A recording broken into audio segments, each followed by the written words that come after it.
Ya, teman-teman, hari ini 6 jam yang lalu, tanggal 19 bulan Maret tahun 2025 ya. Sekitar 6 jam yang lalu itu ada berita atau siaran pers dari OJK, teman-teman.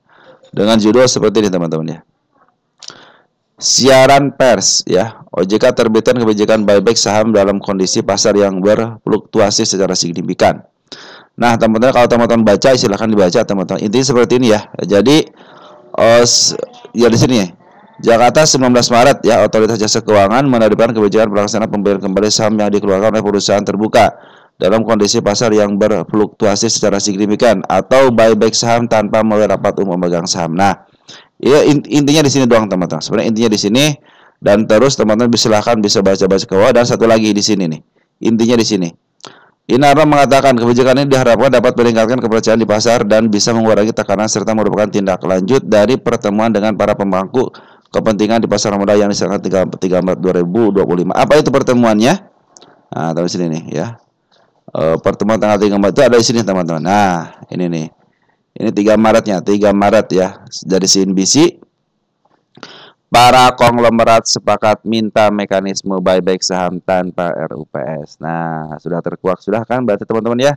Sekarang OJK sama BEI melalui istilahnya BEI melalui OJK ya telah menyetujui bahwa nanti buyback saham itu tanpa ada RUPS untuk memenuhi kebutuhannya, teman-teman. Soalnya kalau sudah mulai harga terlalu tinggi, mungkin bisa langsung dijual dengan mudah, teman, jangan terlalu tinggi, ataupun yang penting yang kalau sudah mulai rendah, teman-teman, sudah mulai di bawah banget, teman-teman ya, sudah mulai di bawah banget, sedangkan berdasarkan hitung-hitungan mungkin secara matematikanya gitu kan, secara hitungan-hitungan mereka itu, wah ini sudah terlalu murah, teman-teman. Kalau tidak diselamatkan, istilahnya nanti akan anjlok ke harga yang lebih murah lagi. Makanya perlu yang namanya aksi korporasi dari seorang market maker ataupun ke pemilik emitennya, teman-teman. Makanya ada istilah gunanya pengendali seperti itu. Ya, biar dia bisa mengendalikan antara batas bawah dan batas atas. Dan di mana istilahnya kira-kira ataupun istilahnya apa ya? Harga itu ada di mana gitu. Harga itu ada di mana ya. Jangan sampai dia terperosok kemurahan padahal secara fundamental baik gitu, teman-teman ya. Ataupun ini terlalu tinggi ketinggian, mungkin sebagai pengendali bisa mengendalikannya, teman-teman ya. Nah, itu juga kabar positifnya pasti kabar positifnya baik, apalagi sekarang bursa lagi begini, teman-teman ya. Lagi terperosok dan ternyata direspon dengan baik, teman-teman, sama bursa ya. Terutama sama emiten-emiten yang dia itu punya aksi konglomerat, teman-teman ya. Mari kita cek di sini deh. Kita top gainernya.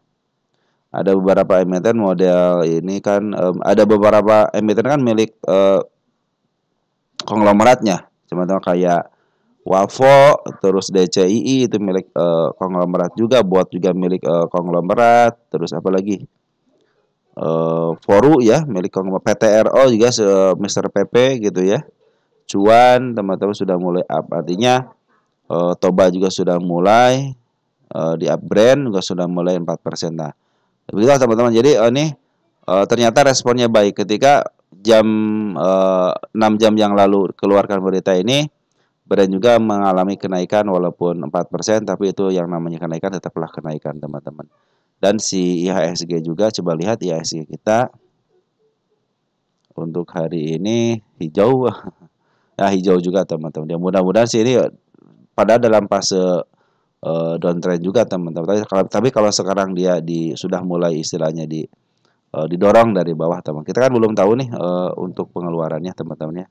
Baik dari foreign ataupun barang lokalnya untuk IHSG. Tapi secara maaf, secara keseluruhan, teman-teman, secara kasat mata terlihat sendiri bahwa kebijakan yang dikeluarkan oleh OJK yang mempengaruhi kebijakan keinginan dari seorang konglomerat ternyata dipenuhi dan terjadilah hijau. Makanya keinginan, kadang-kadang keinginan pelaku pasar modal, teman-teman, itu bukannya harus diturutin terus, teman. Cuman ada mungkin mereka juga sudah memperkirakan atau mereka sebagai pelaku pasar harus dilibatkan dalam sesuatu itu ya.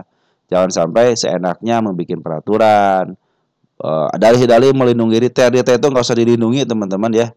Ya teman-teman tahu sendirilah, tidak bisa diatur itu ya, itu. Makanya sebenarnya harus diatur itu ya sebenarnya bayi sendiri yang diatur.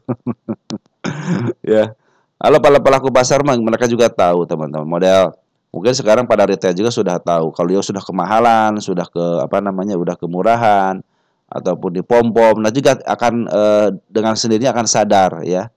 Jadi harusnya dengan kesadaran sendiri retail-retail juga pada akhirnya gitu, pada akhirnya mereka juga akan memilih untuk ya udahlah saya sudah capek istilahnya swing atau saya sudah capek scalping, akhirnya saya pilih investing aja lah gitu kan, mendingan saya cicil barangnya, nanti kalau sudah target sesuatu, target tertentu saya jual gitu dalam beberapa tahun. Nah, begitupun banyak yang masuk kan teman-teman, banyak yang masuk banyak yang keluar. Kalau teman-teman masuk hari ini terus kapok 1 bulan atau 2 bulan udah dimakan gitu sama market maker gitu kan, nyangkut lagi langsung cut loss, artinya teman-teman sudah frustasi, teman-teman keluar 1 orang, maka per hari itu teman-teman 100 orang masuk teman-teman.